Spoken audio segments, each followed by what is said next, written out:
I did it. It got really quiet, so I figured everyone was done with their testing. I think. Yeah, no, I did it. I do whatever Jess tells me to do. Okay, yeah, no, if I sorry, I hit start stream rather than start record, so fuck knows where this is going. Yay! Are we in? Some obscure. I know, yeah. I've been in. How else do you think we get Hello, our everyone, funds? and welcome back to Jarred. Hello. Hello. Season 6. 6? Yes, and the only reason I'm confident on that is because when I was doing promo, I did type season 5 4 times before correcting it to 6. Okay, season 6. How did we get here? 6 seasons. This year will be it's the third year of Jarred. Yikes. Yikes, and we're still not famous. Yeah. You know, I was I was talking to Well, Mike Ryan Davis. is. I was talking, Ryan from YouTube. Oh, no. I was talking to No. I was talking to Mike Davis from the Riverfield podcast last night, and I was like, "You ever worry that like it's gonna take off, it's gonna get big, and then like people are gonna start digging through our Twitter accounts from like 2010 Don't. and then try to cancel us?"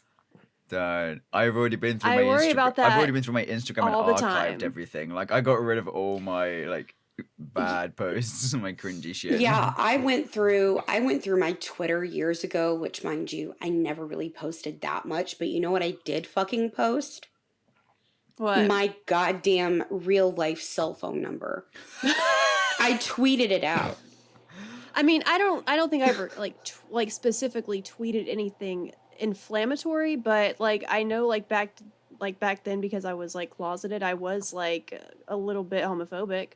I don't think I ever put anything on social media, but I do worry that I maybe did and I don't remember. Mm-hmm. I don't think. Maybe not though. I don't think there's anything out there that I would online that I would regret. I don't think. Like tweet wise or status wise or anything like that. Just cringy ass selfies and pictures which I've had to take down.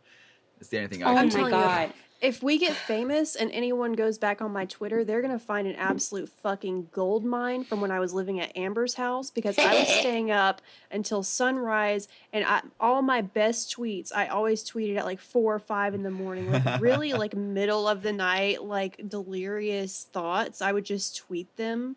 And they would just that's how I got so many followers doing that. Everyone was just like, these are wonderful. I had like thousands of followers at one point because of those. And yet that hasn't carried over to this, but No, because once I stopped 4 a.m. tweeting, they started unfollowing. So boo. We need to start 4 a.m. tweeting again. you can. No, I'm good. I'm a bit Bitch has got to sleep. I could have this morning. Someone decided to start a video chat. Well, yeah, it 4 was a.m. like 4 o'clock. It was time to get ready for Jarred. It really wasn't. I was literally just going down for my nap. Like, I was just settling down for my nap. When Amber doesn't have to work, we always start getting ready around 4. Because we have to do hair and makeup. Uh-huh. So. Uh-huh. And Dougie, And then I honestly, left late. Honestly, Dougie, no one told you to answer the fucking phone. Put your shit on silent. It was on silent. Yeah. It was the vibration part that fucked me. Yeah. My phone doesn't do Sitting on my- anything when it's on silent. It's just like, I've got the vibration function on. My not shit. me. so I No have it on way. silent when I'm at work. Yeah. You're not it's bothering in my me. If you pocket. die in the middle of the night, that's your own problem. Oh yeah, no, I'm the same way. I put my shit on silent. No vibration, no Absolutely nothing. not. Mine's always on vibrate. Like, yeah. You gotta come like knock on the door if someone dies, because like my phone, no. And I have like a landline, and so I know if I get calls at that early in the morning, I know it's someone that has my landline and it is an emergency. And the last time I had a middle night call like that, yeah, it was an emergency. So I literally have... Yeah, no, nothing is gonna disturb me when I sleep, so I can't relate to either of you. It's like, I'm trying to nap. Turn your fucking phone on silent then. It was. I had to mute the fucking chat. And even then it still clearly didn't not on work because silent. Facebook's a piece of It's shit. not on silent if it's still vibrating. That's vibrate. That's not silent. no, I put my phone on straight up silent. Yes. So you learned a lesson here today. Yay, first lesson of this season. Many more to Yes, for the last 3 years, we've started getting ready at 4 o'clock, and also put your phones on silent. come. We're back. Okay. I'm really stoked. So, our Instagram followers, we did a poll on Instagram between cults and serial killers. Everyone wanted serial killers. They did. I personally was pretty stoked about, whatever. Anyway, Next Yeah. season. yeah. So then we did a subsequent poll whether they wanted high-profile serial killers or like lesser known, and everyone wanted lesser known serial killers. So I guess they're tired of hearing about Ted Bundy. I think we're all I tired guess. of hearing about the mainstream ones. I don't know. I could hear about Ted Bundy for days, but that's just me. So yeah, so we're doing low pro serial killers this season. Has everyone picked their serial killers? Fuck no. Did you not take my advice the other day? Just go to Murderpedia, just like I blind click on something. I haven't like mentally, I just haven't had the time to even go check yet. I'm off the next couple of days, so that's what I plan on doing. As well as painting my parents' house. They are redoing some rooms in their house, and I have to do that as well. But yeah, because you know that what my idea was for serial killers, because I thought that we were going to do more high profile, and you know, my thing was if we were doing more high profile, then I was going to cover like only school shootings. So yeah, so I feel I said this. Well, then you before hit me with John List, and I was like, everyone knows who that is. Well, see, I thought John List would be cool for the boys, especially considering that the reason he murdered his whole family, or at least one of the reasons, was because of money, and he had that fucking Tiffany chandelier in his house that could have solved all his problems. I mean, it was a heard very about that interesting before. story for sure, but we're not here to appease the boys. We got to give the voters what they wanted. Right, I just thought, you know, content-wise, it'd make for good reactions and shit. But yeah, no, still back to square one. I said this before the call, but I feel a lot like Ryan right now, so that's where I'm at in life. Is he eating a very small pancake? What is he doing? I'm eating a What is he? I'm eating a muffin. A cupcake. Okay. And I was just eating. You I know, was just eating. you know, it's funny. Back when Jarred first started, we had this hard and fast list of rules. We're like, put your phones on silent. No eating. No drinking. Use the bathroom before yeah, we we start. really did. We were so fucking strict, and now look at us. Now it's just a melee. It's just a free for all. Anyways, we get up and go piss midway through. Like, we don't give a fuck now. Yeah. I'm like, I need a cigarette. I'll be right back. Yeah. Yeah. But that's what everyone likes. So fuck it. Let's keep it going. Well, I'll go ahead and get started. I'll go ahead and preface all this by saying that I got literally all this information from Murderpedia, which is a great resource for you guys with your research. Mm-hmm. Like, it pulls from so many different pools of, like, you know, books and websites and things like that. So that's the one I use, which it actually didn't take me very long to find my first one, interestingly enough. I just Googled low profile serial killers, and then the first thing that came up was like a Reddit thread for like lesser known serial killers. So I started skimming through it, and I listed, like, I was, you know, writing a list of names to look into, and I jotted down 2 names, and then I came upon a comment for this one, and it was like, oh, there's this guy who did this and this and this. I was like, that sounds really interesting, but also really familiar. As you guys well know, and our listeners are probably familiar, I'm a big Dexter fan. So when I read what this guy did, I was like, this literally sounds just like the antagonist on the latest season of Dexter. And can we note something really quick? Like, for Sure. the literal definition of serial killers, is it not that you have to kill 3, at the very minimum 3 or 3 more? or more. So, I mean, in terms of being a serial killer, technically, you don't have to do that much to be considered a serial killer. I mean, yeah, you're taking people's lives, but it's only 3. See, That sounds terrible. No, I'm see, sorry. I didn't even. Thank you for that. I don't know. Yeah. See, here, It's only 3. It's all good. It's fine. It's fine. It's just 3. See, here's me. Didn't even know what number or limit it was before you were classed as a serial killer. Yeah. It's 3, baby. You would think Okay. it would be more. I'd have liked to have thought it'd been. Well, not like to have thought of it. There's no good way of wording this. There is no good way. Thank you for that. Okay, so as I was saying, I read this comment and it jumped out at me because I was like, this literally sounds like the villain on the latest Dexter, New Blood, whatever. I don't remember what the comment was now, but I pulled up the character bio for the character on Dexter, which is Kurt Caldwell. And it says he has a very specific MO. He finds young runaway women passing through Iron Lake, which is the town it takes place in, and offers her food, money, or some other kind of gesture. He then lures the woman back to his cabin where he imprisons and observes her. Eventually, he releases his captive only to hunt her as she tries to run away.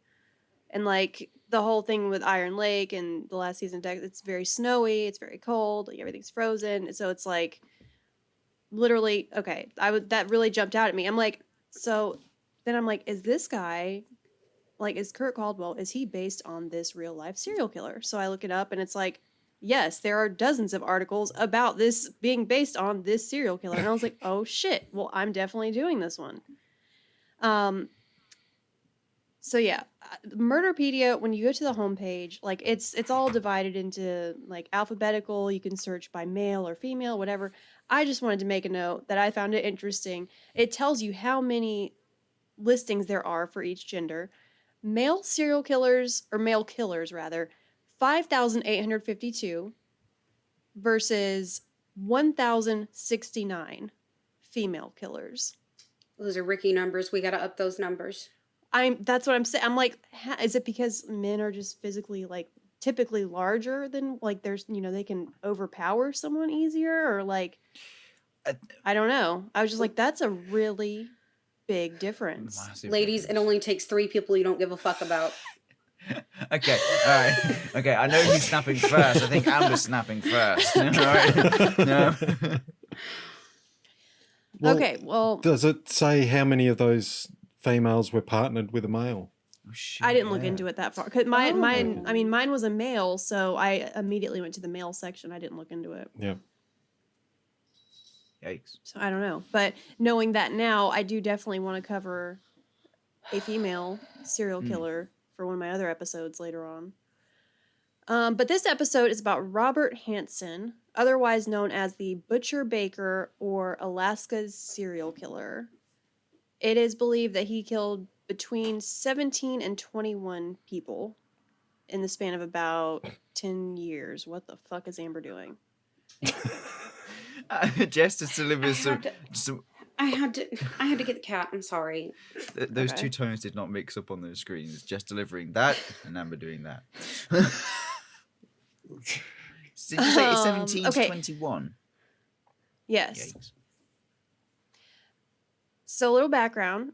Hansen was born in 1939 in Idaho.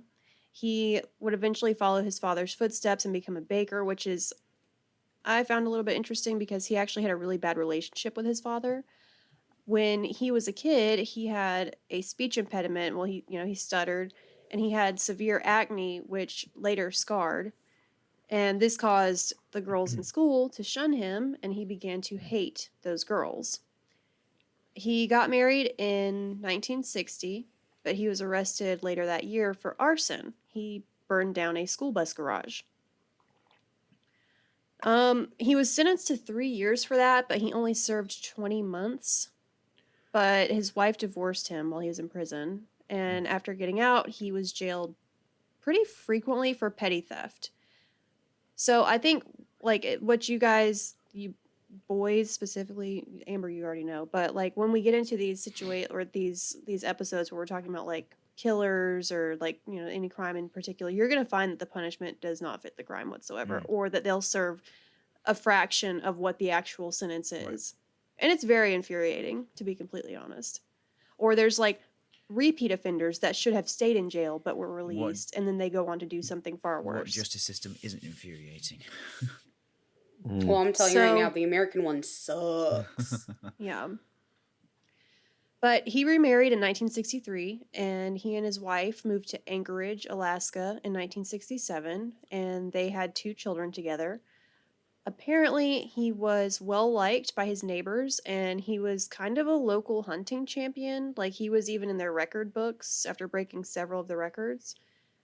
In 1971, he was arrested twice. This is where it kind of like really escalates.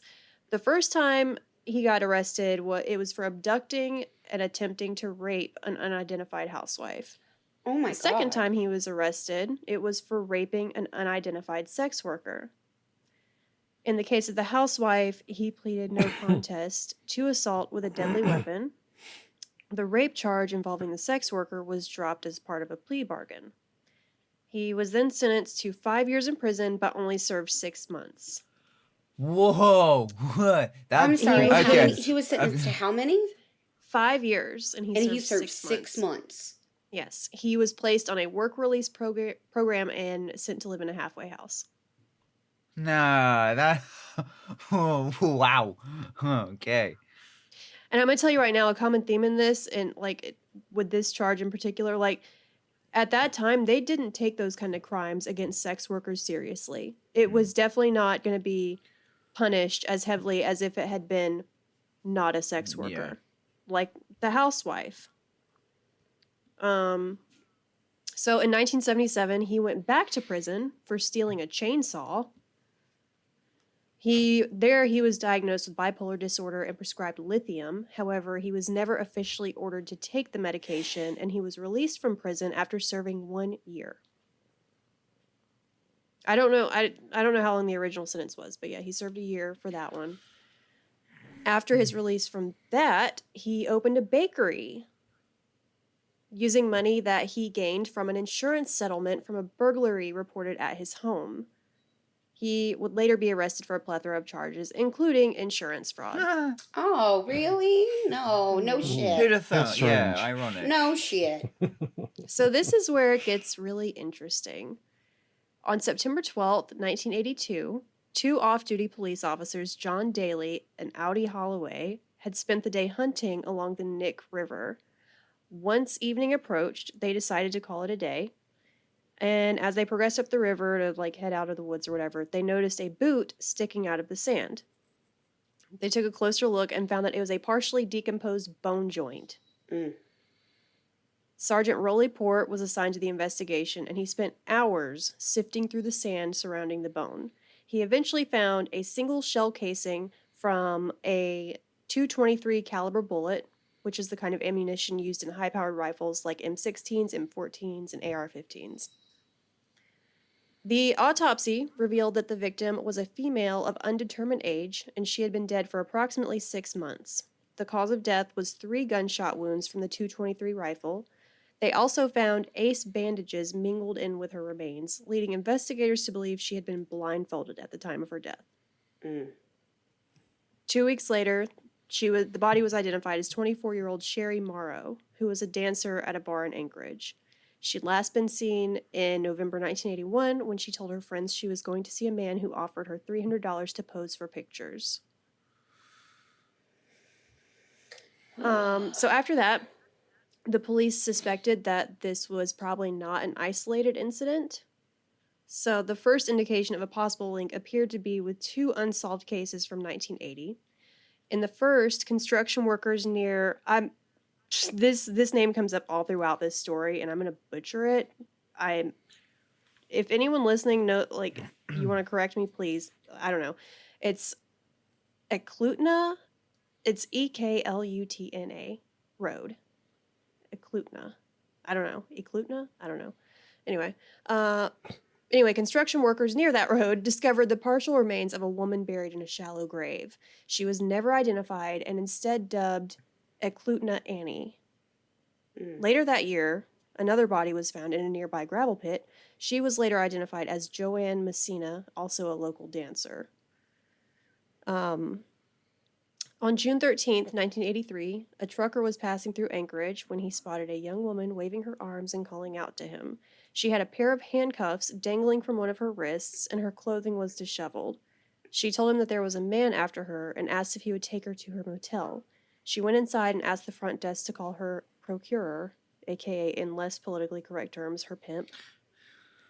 The trucker, he then went straight to the police and reported the incident. The police arrived to the motel, and she was there alone, still wearing the handcuffs. And according to what she told investigators, she had been approached on the street by a red-haired man in his 40s who offered her $200 for oral sex. She agreed, but halfway through, he slapped a handcuff on her wrist and produced a gun. He told her if she cooperated, he would not kill her. He took her to his house in Muldoon, an upper-class area just outside of town. There, he raped her, bit her nipples, and then sexually assaulted her with a hammer. Oh my god. Yeah. After resting from all that, he told her he was going to fly her to his cabin in the mountains and he would let her go if she cooperated. When they arrived at the airport, he shoved her into the plane and started loading up the supplies. She waited until his back was turned, shoved open the door, and ran. Good on her. You go, girl. Yeah, good on Get her. the fuck out of there. Fuck yeah. She said that he chased her at first, but then he stopped once he saw her flagging down the truck driver. The investigators took her back to Merrill Field, which is the airport where she was taken, and once they were there, she spotted a blue and white Piper Super Cub, tail number N3089Z, and told them that was the plane. The investigators checked with the flight tower, who informed them that the plane belonged to Robert Hansen. They took her to the hospital and went to Hansen's home. He was outraged. He was completely upset, even remarking that, quote, "You can't rape a prostitute, can you?" End quote. Wow. Hansen stated his wife and children were in Europe, but that he had been with friends all night, and his alibi checked out and no charges were filed. Huh? Mm-hmm. How? Bring that. In September 1983, just under a year after Sherry Morrow was found, another body was found along Nick River. It was partially decomposed and buried in a shallow grave. The victim would later be identified as 17-year-old Paula Golding, a dancer and sex worker in Anchorage. She had been missing for 5 months, and the autopsy revealed she also was shot with a .223 caliber bullet. So, at this point, the local investigators contacted the FBI for assistance. The FBI sent Special Agent John Douglas to assist in profiling the killer. Even though he had an alibi, local investigators still considered Hansen to be a viable suspect.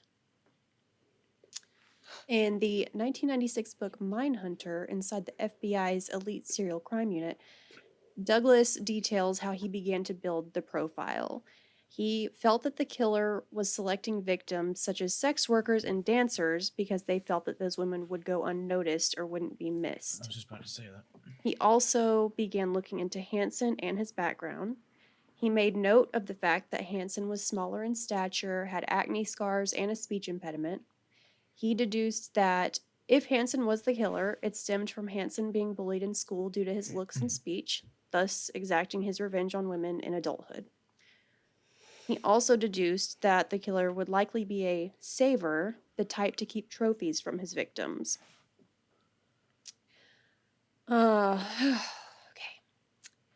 So Douglas knew that they would have to find holes in Hansen's alibi if they wanted to progress the investigation, like in that direction, towards Hansen. He strongly felt that Hansen's friends had lied for him regarding the night of the escaped woman. Douglas encouraged the local investigators to bring the friends in and threaten them with charges if they were found to be lying.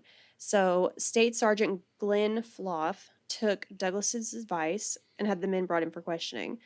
His strategy worked, and the friends admitted they had not been with Hansen the night of the botched kidnapping/murder. They also told investigators that Hansen had committed insurance fraud in regards to the previous home burglary he reported. So, with that information, Sergeant Floth then went before a judge with a 48-page affidavit and was granted 8 search warrants for both Hansen and his property. On October 27th, 1983, investigators followed Hansen to work and asked him to come with them for questioning. He agreed without question or incident. He didn't even ask them, like, what's this about? Like, why are you questioning? Like, it was just like, okay, fine, I'll go. Simultaneously, investigators were serving warrants on both his house and plane. They found nothing in the home to implicate Hansen in any of the crimes. However, when investigators were getting ready to call it a day and leave, one officer happened to discover a hidden space in the attic rafters. They found a Remington 552 rifle, a Thompson Contender 7mm pistol, an aviation map with specific locations marked, various pieces of jewelry, newspaper clippings, a Winchester 12-gauge shotgun, a driver's license, and various ID cards, some of which belonged to dead women. Oh. Bingo. And last but not least, the literal smoking gun, a .223 caliber Mini 14 rifle. There it is. There it is. Hansen denied any involvement in the murders. There it is. But after going back and forth with investigators, he eventually requested an attorney, and he was then arrested and charged with assault, kidnapping, weapons offenses, theft, and insurance fraud. On November 3rd, 1983, an Anchorage grand jury indicted Hansen on 4 charges: first-degree assault and kidnapping, 5 counts of misconduct in possession of a handgun, theft in the second degree, and theft by deception and insurance fraud. Investigators were awaiting the results of the ballistics tests on the rifle before bringing murder charges against him. He pleaded not guilty to all charges, and his bail was set at $500,000. Which, I mean, that's a lot, but I personally know someone with bail higher than that, so, it's whatever. Anyway, okay, so on November 20th, 1983, the ballistics test results came in. The FBI crime lab in Washington, D.C. determined that the shell casings found at the grave sites had all been fired from the rifle. The firing pin and extractor markings were identical. At that point, Hansen knew his chances of winning in court had been reduced to basically 0. So on February 22nd, 1984, he had his attorney arrange a meeting with the Anchorage District Attorney. District Attorney Crum offered Hansen a deal. In exchange for a full confession, the DA guaranteed he would only be charged with the 4 cases that they knew of, and he would serve his time in a federal facility rather than maximum security. And Hansen agreed to the deal. After making the deal, Hansen then described a typical abduction for him. So, quote, "I pull out the gun. I think the standard speech was, look, you're a professional, you don't get excited, you know there's some risk to what you've been doing. If you do exactly what I tell you, you're not going to get hurt. You're just going to count this off as a bad experience, be a little more careful next time who you are going to proposition or go out with, I tried to act tough as I could to get them as scared as possible. Give that right away, even before I started talking at all. Reach over, and hold that head back and put a gun in her face and get him to feel helpless, scared, right there, I'm sure. Maybe it's not the same procedure for you. You always try to get control of the situation so some things don't start going bad. Maybe I've seen some cops on TV. I don't know, okay?" End quote. When his victims were subdued, he would take them to his plane and fly them out to his remote cabin. Sometimes he would brutally rape and torture them. After, he would strip them naked, sometimes blindfolding them, and set them free in the woods. He would give them a head start, and then he would hunt them down with either a hunting knife or high-powered rifle. That's fucked up. He said that it was like, quote, going after a trophy doll sheep or a grizzly bear, end quote. Hansen was provided a large aerial map of the region and identified 15 grave sites, 12 of which were previously unknown to investigators. Investigators flew him up to each location, and at each site, he would lead them to each grave. Hansen pled guilty on February 27th, 1984, to 4 counts of first-degree murder in the cases of Paula Golding, Joanne Messina, Sherry Morrow, and Annie. I don't know how to say that fucking name. I don't want to do any. If it's like a local, a local name, I don't want to do any disrespect to it. Yeah, no, I understand. Eklutna, Annie, I don't know. The judge sentenced Hansen to 461 years plus life without chance of parole. He was then transferred to Lewisburg Federal Penitentiary in Pennsylvania. By May 1984, investigators had found 7 bodies at the grave sites Hansen led them to. No other bodies were ever recovered. On April 24th, they found Sua Luna at Nick River, and also Malai Larson near a parking area by Old Nick Bridge. April 25th, they found Dylan Fry at Horseshoe Lake. April 26th, Teresa Watson, Kenai Peninsula. and also Angela Fettern at Figure 8 Lake. On April 29th, they found Tamara Pedersen 1.5 miles from Old Nick Bridge. And on May 9th, Lisa Futrell south of Old Nick Bridge. In 1988, Hansen was returned to Alaska to Spring Creek Correctional Center, where he remained until his death of natural causes in 2014. In 2003, Alaska state troopers again requested assistance from the public in identifying Eklutna Annie. They released information regarding her clothing and jewelry. According to the report, the victim was a white brunette in her 20s. She was wearing knee-high reddish-brown high-heeled boots, a sleeveless knit top, and a brown leather jacket with a silver cuff bracelet with polished stones, probably handmade.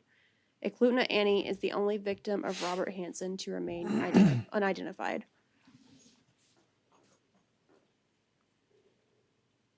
Dang. And he only got charged for 4 of those. Mm-hmm. That's just... That was the deal, baby. And see, I understand why we have plea deals, but I also hate that we have them. Yeah. It's like, oh, if you confess, then, it's not going to be as bad. It should be as bad. But then the only reason why I know it's to get a confession, but, Yeah, well, and really, because if, there really isn't that much physical evidence, but just still, it's still fucked. Yeah. And what's really sad, especially about old Annie here, is it's she probably didn't have much family there. Right. Clearly it's 40 years later and she's still unidentified. And it's obviously, he wouldn't have known who she was. He's just picking up random sex workers and dancers and killing them. So I would honestly be shocked if he had remembered her by, her actual name or anything like that. So did the only, forms of identification that he had, they only matched the girls that, they found? He didn't have any extras or... Not to my knowledge. Mm. I'm just God, that sucks. I know it doesn't matter when you're dead. You don't care about shit when you're dead, but still, Right. It's kind of sad. No one's gonna remember you because no one knows who you are. So that's why it chooses those targets, because no one gives. That's why I thought it was funny. I was doing my research and this one jumped out at me because I recognized that story from my favorite show of all time. And I'm doing my research and it's oh yeah, Kurt Caldwell is loosely based on this real life story. I'm this is not loosely based. This is exactly what happened on the show. This, that's not loosely based. They took some creative liberties with a few other things, but that's sad. I hate it when they pick on sex workers, man. That one just really bothers me because they think that they're the lowest of the low. No one's gonna care. Not the case. It's still someone's child. Yeah. Absolutely. Wow. I love it though. When they get what did you say? Got 146 years plus life.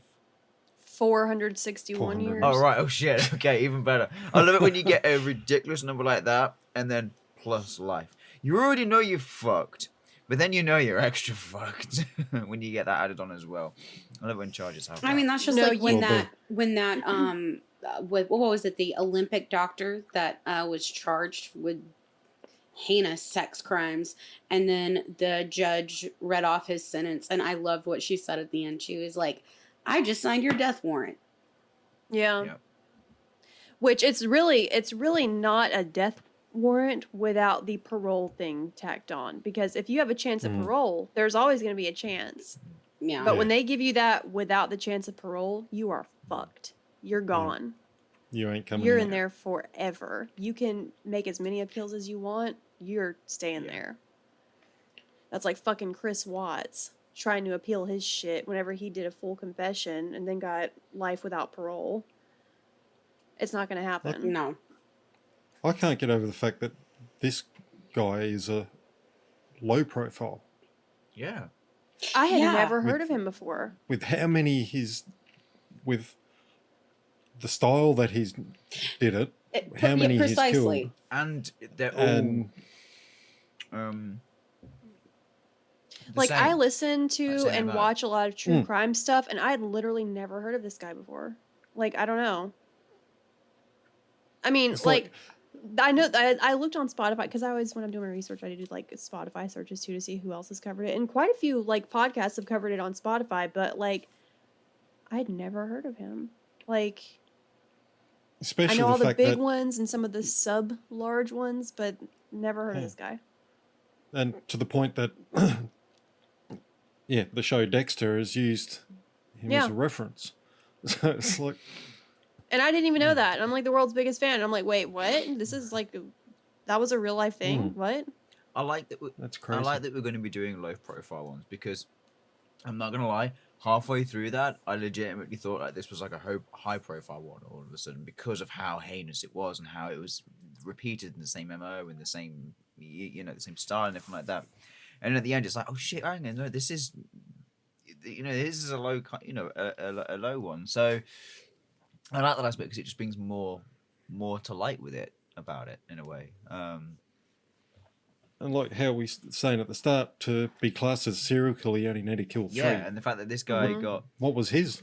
That is 17 to ridiculous. 21, and it Between 17 and Yeah. 21. damn, That's insane. That is insane. this gonna be a good season, but also potentially a really fucking morbid season. Truly.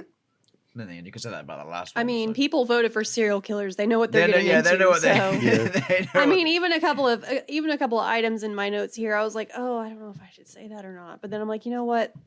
They voted for it. Yeah. I'm just gonna do you know what it. you're getting in for. They went all I almost didn't details. mention the hammer thing, but I was like, they knew what they were getting into. Yeah. They voted for serial killers. So The thing I'm is, not there's gonna- always going to be one fact in one story that someone's not going to like, or a bunch of people you just not. But the thing is, it happened, and as disgusting as it is, it's there. It's the same when you throw on a documentary on Netflix. You're choosing to watch it. You're choosing to listen to this, folks. We're just presenting facts, like. Okay, I do have a hang up about that specific comment though, because yes, I did watch Don't Fuck with Cats, but no, I did not sign up for that. I haven't seen that yet, so I Same. don't know. First of all, no, I don't know about you, Amber. I wasn't even really given the option. It was one of those auto ads that started playing after I watched something else. And it showed so much in that promo. I was like, how the fuck is this a promo? Like, this is terrible. This is But just... see, they also showed you things that you didn't necessarily need to see. Like you could have just put a text. Absolutely not. You could have just put a text on the screen that said this happened, and I'd have been like, "All right, cool." I feel like I earned 3 to 4 at least core memories from that show alone because it fucked me up. I will never watch. I'm glad to have watched it, Look, but I will never watch it again. Look, guys, Evie really doesn't want to talk about it. Have I missed out on something? "Don't talk about do I cats." need to catch up, or am I good not seeing it? Like I said, I feel like It's an interesting story, but you need to go into it informed. yeah. Me? Like I said, I am glad that I watched it, but I will never watch it again. Like it's a Right. one watch. Like I mean, I don't know how you are, Ryan. I can't watch anything with animal cruelty. Well, no, I'll back that up. I can't watch anything with dogs where something happens to them, which I thought I would be okay with this because I've never really been like, oh, yeah, like about cats. So I thought I'd be okay, but it's bad. All right. It's Yeah. really bad. I'm a pass. It's suggested. Oh God, now I'm having intrusive memories. Oh. Anywho. Welcome back to season to Jarred, guys. Season 6. See, you fucked up. See, none of us know what I did. None of us know what season we're fucking on anymore. Don't show your butt. Don't show your butt. Come on, cats love to show people their They butts. do like to show. I their know. I just don't want her to. The internet is forever EB. I wonder. Ryan can just put a blur on there. Yeah, yeah, blur. just put like a heart over that. I'm not putting a heart over it. That's worse. Something cute that's not her butthole. a flower. I really shouldn't be the editor. You are, though. You really are. Oh, okay. Oh, yeah. Another thing. Nothing okay, inappropriate, Yeah. Ryan. Okay. So, speaking of this, like being a lesser known serial killer. So, in popular culture, per Wikipedia, there was a movie in 2013 called The Frozen Ground, which starred John Cusack as Hansen, opposite Nicolas Cage Hey. as a sergeant, based on Sergeant Floth, Mm-hmm. and Vanessa Hudgens as the victim survivor Cindy Paulson, which is the one that got away from the plane and all Yeah, that. yeah. I'd never heard about that in my life. I've never heard of this movie. What's it called? Frozen Ground? The Frozen Ground. It came out in 2013, and I love John Cusack. I love think Nicolas he's just Cage. adorable. I do too. Then there was Naked Fear in 2007, which was loosely based on characteristics of Hansen's MO. FBI Files did a episode on him. Crime Stories did an episode.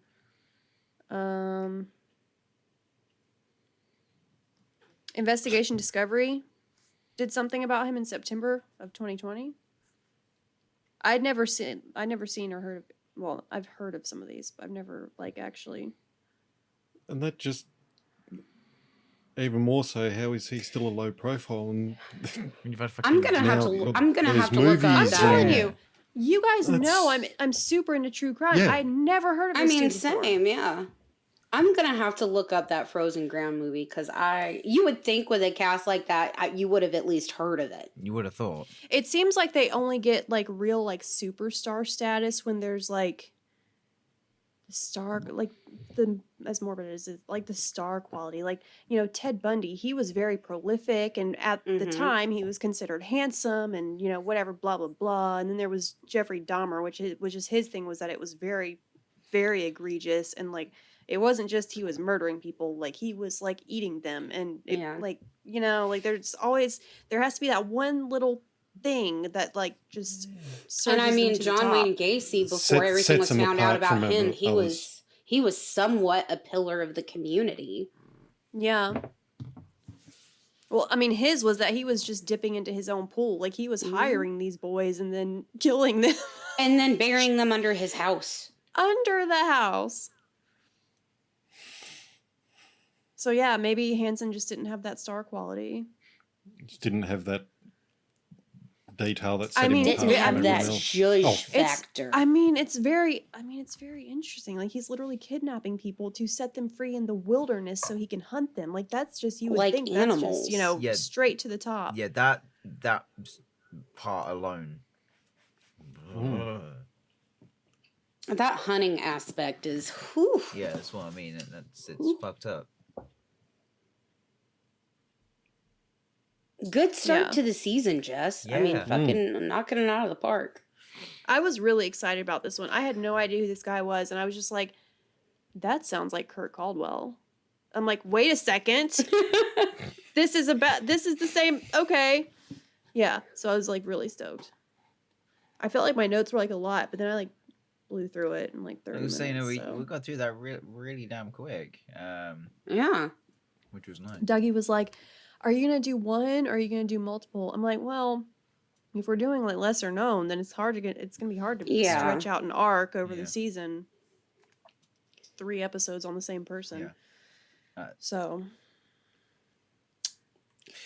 anywho. Well, we've all got to do. Good job, man. We've all got to do our research now. We've got to get on Jess's level there. We got to top that shit. Yeah. I'm telling you, Murderpedia. And yeah, guys, listeners, if you use Murderpedia, try to donate to them because they work very hard to give great resources and information, and they're kind of an independently owned situation. So Yeah. And also, if you're Murderpedia, you guys. if you're in the mood to give money to Murderpedia, also consider giving money to us. We do have a Patreon. We don't want to stretch you too thin, though. See, I was gonna. We're just See, saying. I was gonna say that, Amber. Just basically, yeah. No, I got it for you, baby. Since you're dishing it out, like we're over here, yeah. Like, yeah.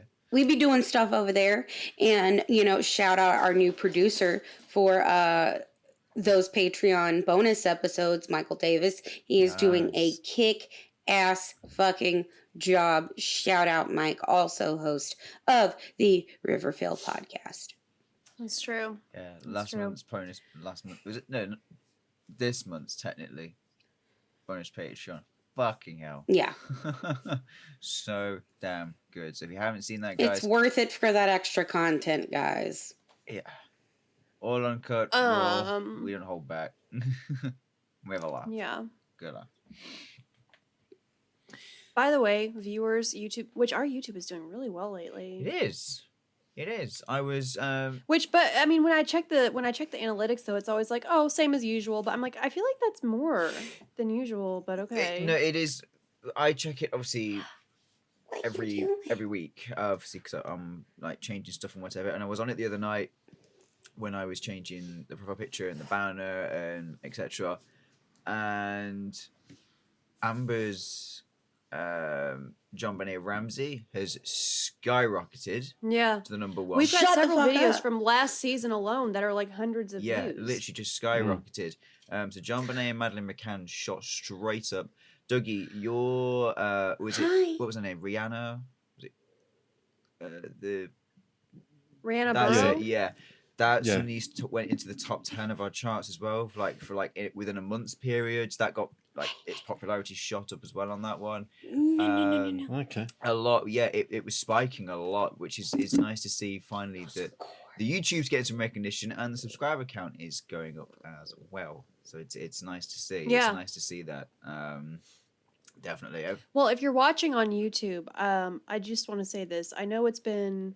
How long has it been since last season? 3 months? We finished in November, December time. Okay, 4 months. Yeah. Guys, this isn't how I'm gonna look now.